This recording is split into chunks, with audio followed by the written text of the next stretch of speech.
नमो बुद्धाय. जय भीम सर्वांना. सर्वप्रथम आपल्या सर्वांचं चॅनलवर स्वागत. व्हिडिओला अजूनपर्यंत लाईक नसेल केला तर करून घ्या आणि नवीन आलेल्या आंबेडकरी अनुयायांनी चॅनलला सबस्क्राईब करून बेल आयकॉनवर नक्की क्लिक करा. मित्रांनो, नागपूर शहरात डॉक्टर बाबासाहेब आंबेडकरांनी बुद्ध धम्म स्वीकारून प्रबुद्ध भारताचं स्वप्न बघितलं. प्रबुद्ध भारत धर्माने नव्हे तर धम्माने. परंतु 65 वर्षांपूर्वी गतिमान केलेल्या धम्माला आर्थिक, शैक्षणिक आणि धार्मिक दृष्टीने समृद्ध करण्याकरिता व त्याचे जनजागरण करण्याकरिता सुरू केलेली एक संकल्पना म्हणजेच धम्म रॅली.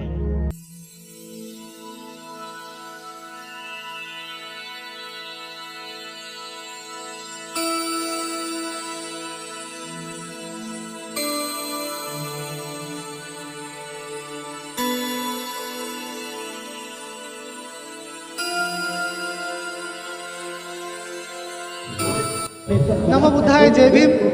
आज नागपूरच्या भीम चौकवरून महाकारुणिक तथागत गौतम बुद्धांना वंदन करत तसेच परमपूज्य बोधिसत्व डॉक्टर बाबासाहेब आंबेडकर यांच्या स्मृतीला तिरभार अभिवादन करून आजची ही गेल्या 1 महिन्यापासून सातत्याने सुरू असणारी धम्म रॅली याचा शेवटचा दिवस आहे. याचा आज इथनं सुरुवात देण्या दीक्षाभूमीला याचं समापन होणार आहे.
धम्मं नमस्सं सुवत्ति होतु,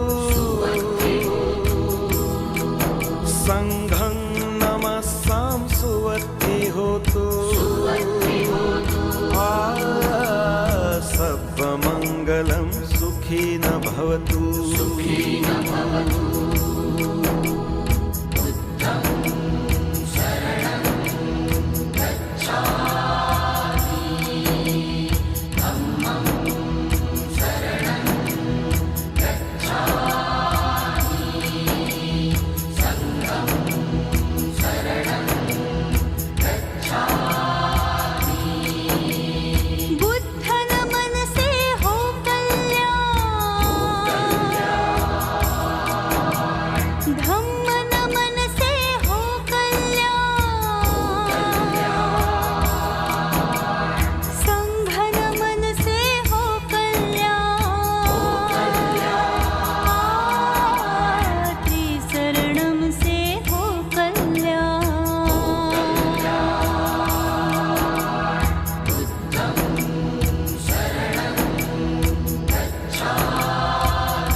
नमन से हो कल्याण, धम्म नमन से हो कल्याण, संघ नमन. आपलं स्वागत आहे धम्म रॅली 2022 मध्ये.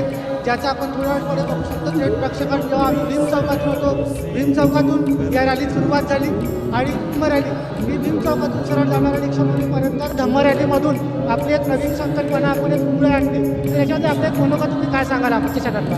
जी समान संस्कृती आहे ही खूप जुनी आहे आणि हजारो वर्षापासून सुरू होत आहे. आपल्या विदेशामध्ये थायलंड, जपान, नेपाळ ही तिथली संस्कृती आहे. आपल्या भारतातून हे सुरू झाली होती, पण आपल्या भारतामधून हे जी संस्कृती लिप्त पावली होती आणि PS खोब्रागडे सरांनी ही संस्कृती ही समाजासमोर आणली आणि आता हळूहळू या संस्कृतीबद्दल आपल्या संपूर्ण देशातील लोकांना या संस्कृतीबद्दल माहीत होतं की श्रमण संस्कृती काय असते आणि या श्रमण संस्कृतीमार्फत आपण धम्माचं भरपूर म्हणजे आपण त्याच्याबद्दल माहिती घेऊ शकतो धम्माचं आणि आपण आचरण आणि धम्माबद्दल समाजापर्यंत भरपूर माहिती पोहोचवू शकतो.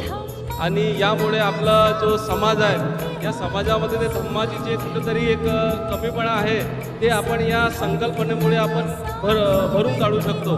कसं आहे बुद्धाचं एकच होतं की आपल्याला बसणारं बनते नको, आपल्याला चालणारा बनते होता. चालणारा आणि धम्म सेवा करणारा जो समाजाला काहीतरी एक जागृती करण्याचं एक काम करेल, तर ते काम आपलं PS सरांनी ते करून दाखवलं. खूप मोठं काम आहे. 1 महिना ही श्रामणेर धम्म रॅली हे चालवणं संपूर्ण नागपूर शहरात ग्रामीण भागात लहान गोष्ट नसते आणि एवढं मोठं काम त्यांनी करून दाखवलं हे सर्वात मोठी म्हणजे एक गोष्ट आहे. मी तर म्हणतो माझ्या मते ही जी रॅली आहे हे संपूर्ण भारतात झाली पाहिजे. एक असा कोणता तरी दिवस ठरवून संपूर्ण भारतात ही श्रमण जी रॅली आहे हे संस्कृती आहे ही संपूर्ण भारतात रुजवण्याची आवश्यकता आहे आजच्या काळामध्ये. यामुळे कसं आहे जे आज आपले लहान मुलापासून मोठ्यांपर्यंत जे चिवर परिधान करून जे जीवन जगण्याचं जे हे असते मूल्य ते त्याला समजून राहिले की या जीवनाचं महत्त्व काय आहे या जीवनामध्ये. तर त्या जीवनाला जे अंगीकारून या जीवन म्हणजे आपण कसं जगलं पाहिजे आणि जे आपल्याला खूप काही चवण्या असतात खाण्यापासून सर्व काही, तर यामध्ये त्यांनी आपल्याला जे आपण एकाच पात्रामध्ये सर्व जेवण मिश्रण करून त्याच्यामध्ये टेस्ट कोणतंही नसते. माणसाला आपण जीवनात हे पाहिजे ते पाहिजे ह्या सर्व गोष्टी राहतात. हो, पण माझं हेच म्हणणं आहे की ही रॅली शेवटपर्यंत अशीच सुरू राहिली पाहिजे आणि समाजापर्यंत ही समान संस्कृती ही जिथपर्यंत समाजापर्यंत पोहोचत असेल ही पोहोचली पाहिजे. तेवढंच माझं म्हणणं आहे. बस एवढं बोलून मी माझं 2 शब्द संपवते. जय भीम. धन्यवाद. जसं तुम्ही बघू शकता की धम्म रॅली आणखी आता पुढे जात आहे आणि भंतेजींनी काही क्षणापूर्वी इतकं छान जे आपल्याला धम्मदेशना दिली, ज्यांच्या मार्फत त्यांचा एकच संदेश आहे की समाजाला की जिथून एक धम्म रॅलीमधून एक नवीन सुरुवात झालेली आहे. फक्त सुरुवातच नव्हे तर धम्माचं हे नवीन जे चक्र आहे हे गतिमान कसं होईल ते डॉक्टर बाबासाहेब आंबेडकरांनी आजपासून 1956ला ज्या बौद्ध धम्माची दीक्षा घेतली होती त्यानंतर असंच एक धम्माचे चक्र गतिमान व्हावं त्याचं एकच मूळ कारण म्हणजे आणि त्याला पुढे कसं न्यावं धम्म रॅलीची हीच एक खरी संकल्पना आहे. आज जशी जशी धम्म रॅली पुढे जाईल तर आपण तसं बघूया की आणखी किती काय आपल्याला याची माहिती पडेल. धम्म रॅली आता पुढे होत इंदुरा मैदानच्या परिसरापर्यंत आली आहे. जसं आपण बघू शकतो की लोकांचा जो साथ आहे, लोकांनी जे आपल्याला सहभागी याच्यामध्ये झाले आहे, तुम्ही बघू शकता पाठीमागे सुद्धा किती लोकांनी याचा सहभाग केला. फक्त भंतेखंडच नव्हे तर संपूर्ण लोकांनी सुद्धा धम्म रॅलीला खूप चांगला प्रतिसाद दिला आतापर्यंत. आणि आम्हाला तर ही आशा आहे की जोपर्यंत ही रॅली दीक्षाभूमीपर्यंत पोहोचेल तेव्हा तर लोकांचा एक खूप मोठा कारवा आपल्यासोबतच पाठीमागे असेल. म्हणतेजी आपण या रॅलीच्या मार्फत आपण सर्वांना काय संदेश देऊ इच्छिता?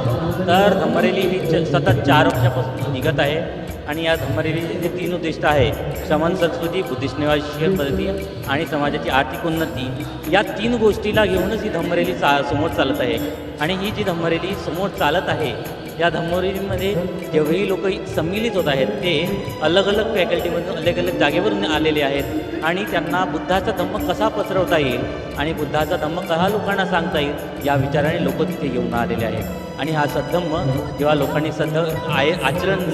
आचरणात आणला तर तो सद्धम्म त्यांना परिपूर्णतेने तसाच पालन करण्यात येईल आणि त्यांना तशाच प्रकारे त्यांच्या जीवनात चांगल्या रीतीने चांगल्या विचाराने तो आचरणात आणला तर त्याच्या जीवनाचं उत्तम मंगल होऊ शकतं, कल्याण होऊ शकतं.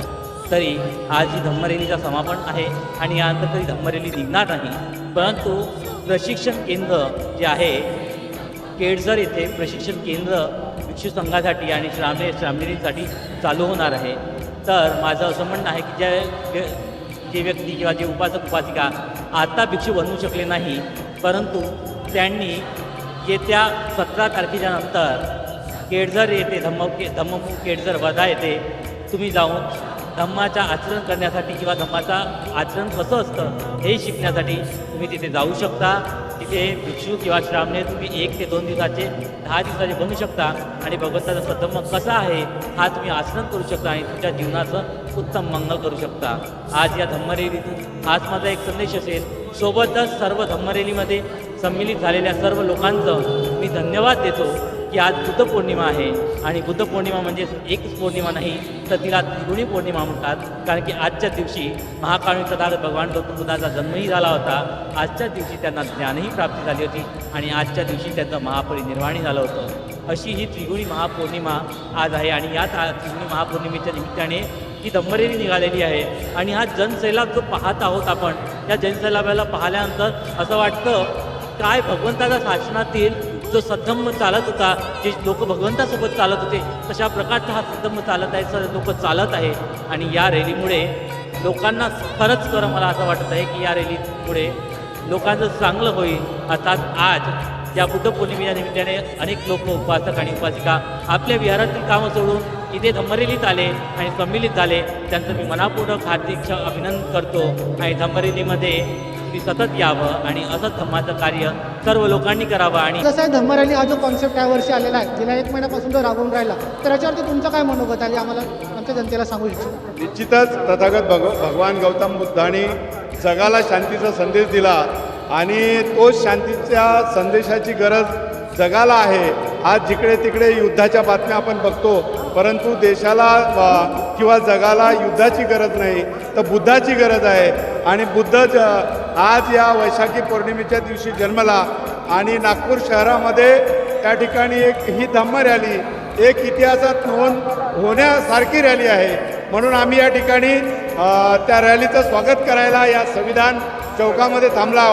माझ्यासोबत जगात जे प्रसिद्ध आहेत भीम कव्वाल, प्रकाशनाथ पाटणकर, त्यांच्या पत्नीसुद्धा, त्यांच्या सगळे नातेवाईक या ठिकाणी आहे. आम्ही सर्व या धम्म रॅलीचं स्वागत करतो आणि खऱ्या अर्थाने जगाने बुद्धाचं तत्त्वज्ञान आत्मसात करायला पाहिजे. दुसरा बुद्धाच्या धम्माशिवाय दुसरा धम्म जगात कोणता नाही. आणि म्हणून जे धम्म स्वीकारतात, जे जग जे किंवा देश बुद्ध धम्म स्वीकारतो ते देश आज सुखी आहेत. ते भारताला सुद्धा कर्ज देऊ शकतात अशी ताकद जपान, चायना, थायलंड, मलेशिया असे जे देश आहेत त्या देशाचा आम्ही स्वाभिमानाने सांगतो की त्या देशाप्रमाणे माझा भारत देश हा 100% बौद्धमय झाला पाहिजे आणि त्याकरता ही धम्म रॅली आपण काढली, त्याचं आम्ही स्वागत करतो. धन्यवाद सर, धन्यवाद. तर सरांनी सांगितलं की फक्त बौद्ध धम्म रॅली काढायचा उद्देश हाच नव्हे की संपूर्ण शांतीचा मार्ग आहे, पण एक नवीन विचार, एक नवीन जसं सांगितलं होतं मी आपल्या काही क्षणापूर्वी की धम्माचं चक्र जशी गती तसंच बौद्ध धम्माचे जे विचार आहेत ते लोकांपर्यंत पोचले पाहिजेत आणि ते विचार पोचले पाहिजे म्हणून त्याची एक संकल्पना म्हणून ही धम्म रॅली काढण्यात आलेली आहे. जोपर्यंत आपण सर्व मिळून सर्व प्रकारचे प्रयत्न करू तेव्हाच आपली बुद्धांची सम संस्कृती आहे जी काळाच्या अवगत विसरलेली आहे. अशाच पद्धतीने आपण जो प्रयोग करतो या प्रयोगातूनच आपल्या सर्वांच्या हिताचं हे समन संस्कृती आहे. या समन संस्कृतीच्या द्वारे आपल्या सर्वांचे धार्मिक, आर्थिक आणि शैक्षणिक प्रश्न सगळे सुटणार आहेत आणि आपण सर्व विकासाच्या दिशेने वाटचाल करतो. ज्याप्रमाणे विदेशामध्ये बौद्ध धर्म स्वीकारला ते विकसित झाले, त्या पद्धतीने आपण काळाच्या अगोदर जे विसरलो हा जम्बूद्वीप हा सोन्याची चिडिया होती, आता तो या श्रमण संस्कृतीद्वारे तो होऊ शकते. आपण सर्वांनी बुद्धाचा धर्म स्वीकारला म्हणजे धर्मानेच आपलं सर्वांचं कल्याण होऊ शकते. आता हा प्रचार आणि प्रसार चालू आहे, याच्यामध्ये सर्वांनी सहभाग घ्यावा म्हणून धम्म रॅली काढण्यात येत आहे. आणि शैक्षणिकदृष्ट्या, आर्थिकदृष्ट्या आपण सबळ व्हावं याच्यासाठी जनजागरण आहे. त्याला ह्या गोष्टीचा अंगीकार करणार नाही, विचाराचा अंगीकार होणार नाही तोपर्यंत त्याचा धर्म आपण किती असं वाचून सांगितलं तरी तो लोकांपर्यंत पोचणार नाही. अंगीकार करणे शेवटी हाच एक गौतम बुद्धांनी आपल्याला मार्ग सांगितलेला आहे. गौतम बुद्धांनी हे सुद्धा म्हटलं होतं, तूच तुझा उद्धार करता धम्माच्या आचरणातून. धम्माच्या आचरणातून स्वतःच आपण स्वतःचा उद्गार करू शकतो. जसं आता वरडीवरून सरळ होत रॅली आता पुढे रामदास पेठच्या मार्गाने सरसावतून दीक्षाभूमीकडे वळत आहेत.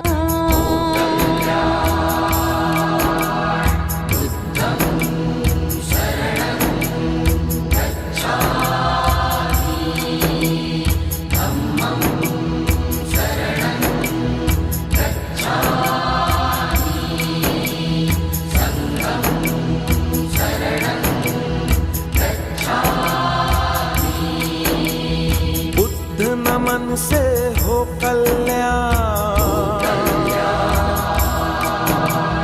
धम्म नमन से हो कल्याण,